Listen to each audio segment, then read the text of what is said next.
Hi, everybody. Dan Illman, Mike Beer, race number 11 at Santa Anita on Memorial Day Monday is the Grade 1 Gamely Stakes. Fillies and Mares going a mile and an eighth on the turf.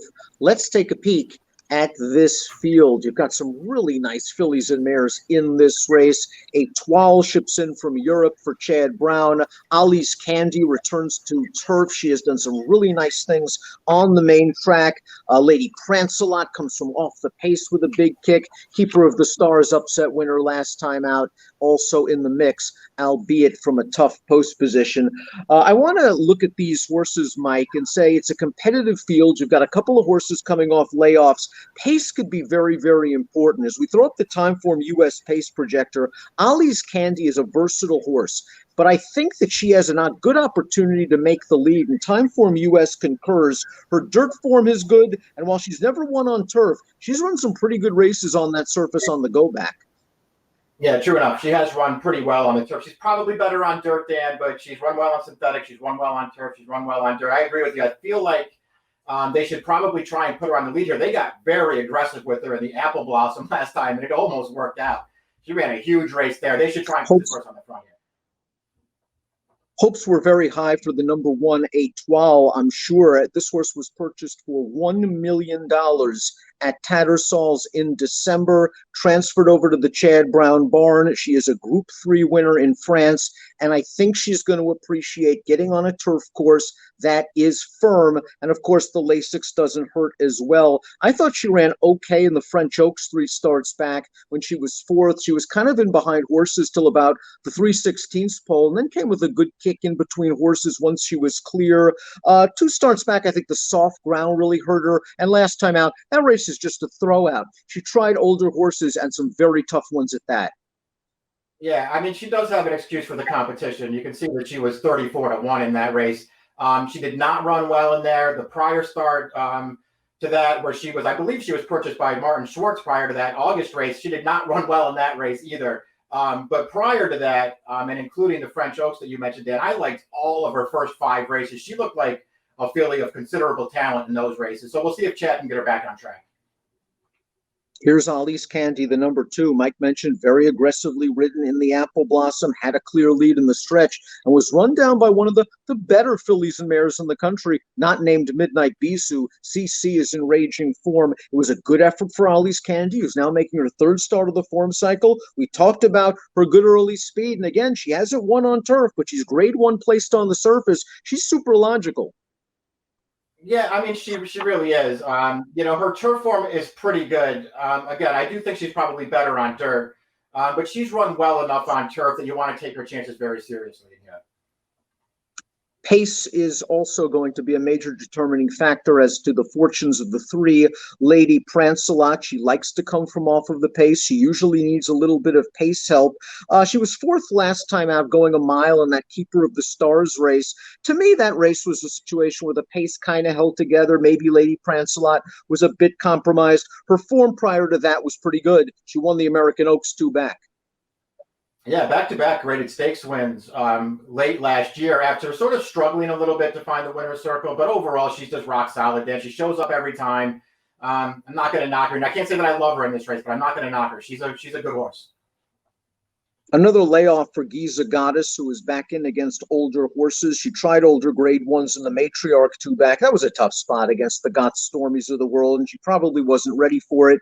No match for Lady Prancelot last time out in the American Oaks, but there was some give in the ground. She was a little bit wide. I think she needs to take a little bit of a step forward if she's going to compete with these kind of this caliber of competition. She does, but she's a newly turned 4-year-old now. I felt like she was, it was a short campaign for her last year, but it seemed like she was slowly improving. Maybe she can keep that forward momentum going here. The layoff is a little bit of a concern, but she's going to be a big price in here. I think Mucho Unusual is a little bit interesting. There really wasn't any excuse last time out in the Buena Vista. I thought Joe Rosario gave her overall a very good trip, saved ground, got to the outside in the stretch, had a big look at it, and was simply 3rd best. But all in all, I thought she ran pretty well in that race. The Beyer speed figure improved. She seems to have a little bit of tactical speed where you can place her wherever you want. And she has some quality. She's a graded stakes winner going a mile. Again, she has recency, catching a Toile off of a long layoff a couple couple of horses in bad post positions, horses making surface switches. I don't think Mucho Unusual has to improve too much to be a major factor in here, and the price will be right. I agree with all that. Just a horse that I definitely want to use in this race. She hasn't won since last July, and she ran well to win that Grade 2 race at Del Mar. But since then, she's just run well, I think, in all of her starts. A couple of spots that were too tough for her, and once or twice where she was a little bit unlucky with trips. Horse coming off a 5.5-month layoff is the 6, Simply Breathless for Neil Drysdale. A graded stakes placed 2 starts back, going a mile at Santa Anita in the Goldacova. Last time out, again, she was in very, very tough in the Matriarch. You might want to take that race with a grain of salt. The layoff is a bit of a concern in here, and I think some others might kick harder in the stretch. We'll see what happens, Dan. I tried pretty hard to talk myself into her here. I'm going to use her in this race because I think she'll be a good price. Her first couple starts over here for Drysdale, I thought she looked really good, and that includes the Wilshire where she ran down Ollie's Candy in that race, and she looked good doing it. After that, I was a little disappointed with some of her performances, but I still think there's some talent here. I'm going to use this horse. And I think a point that also has to be made is she runs well fresh, so despite the layoff, it's quite possible that Simply Breathless may return to that good form that she showed in the beginning of her North American sojourn. Beautiful Lover is the number 7 coming in for Chad Brown off this effort, a runner-up performance in the Grade 2 Hillsborough. She caught a hot horse this day. Starship Jubilee has just been in raging form. Beautiful Lover is going to come with a nice run in here. She's going to finish second. She's lightly raced. She's got a ton of upside potential. This was her coming out party. This race showed that she could step with nice horses, Mike. Even though she was outpaced at the very end of this race, I think there's more to come. Yeah, I think she's improving as well. Each of her last 2 starts, as a matter of fact, she caught Starship Jubilee and just couldn't get to that horse, but was pretty good finishing second both times. And there's a lot more improvement still in this horse, it looks like. I'm a big fan of Tiny Tina. I'm just not sure whether she's this kind of a horse. They've tried her at various distances, and she's had some success. She's had a couple of trips in her races that I think worked against her, but I also thought in the Bobby Frankel, that was a race that she probably had to win. She looked like she had it done. She had Mirth at her mercy. Mirth came back and beat her. She's come and run well in her subsequent 2 starts, but I think she might need a career best effort to win this one. Yeah, she probably does. Another horse is going to be a price if you like her, Dan. This is one of those races, though. It's so wide open. You can make cases for a lot of horses, but you can't bet them all. Siberian Iris, a winner 3 starts back, but that was going the elongated distance of 1 3/8. And even though she's won at this distance in the past, I wonder if she needs a little bit more ground to strut her best stuff. Dick Mandela has the training assignment, however. He certainly knows what he's doing. Yeah, and worth noting that when she won that stake at 1 3/8 last August, she got a wicked pace to close into. This race may not set up that way for her. And overall, her other races, I didn't really feel like made her a strong contender in here.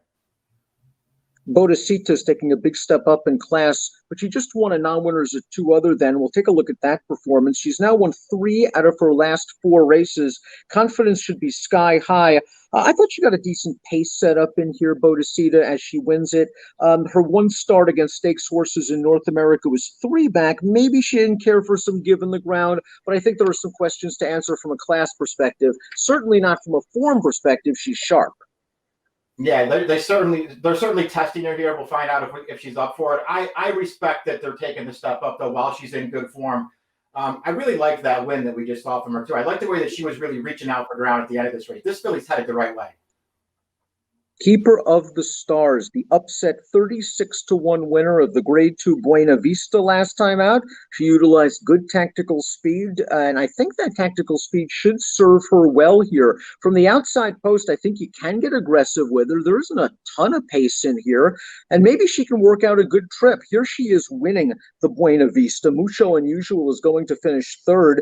Now, she probably isn't going to be 36-1 in here, but the price still might be square around the 5 or 6-1 range.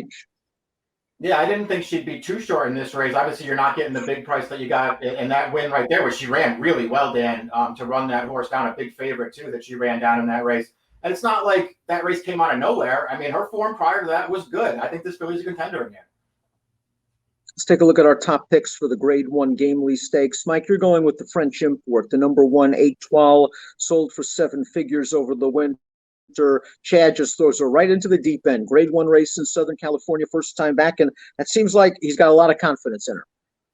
Yeah, I like that about this one. I like that Chad's shipping around here for this race, and I also like the fact that while there are some solid fillies in here, Dan, she's not meeting the cream of the crop out here on the turf. If Chad can get her back to her good races, she's supposed to be really tough in here.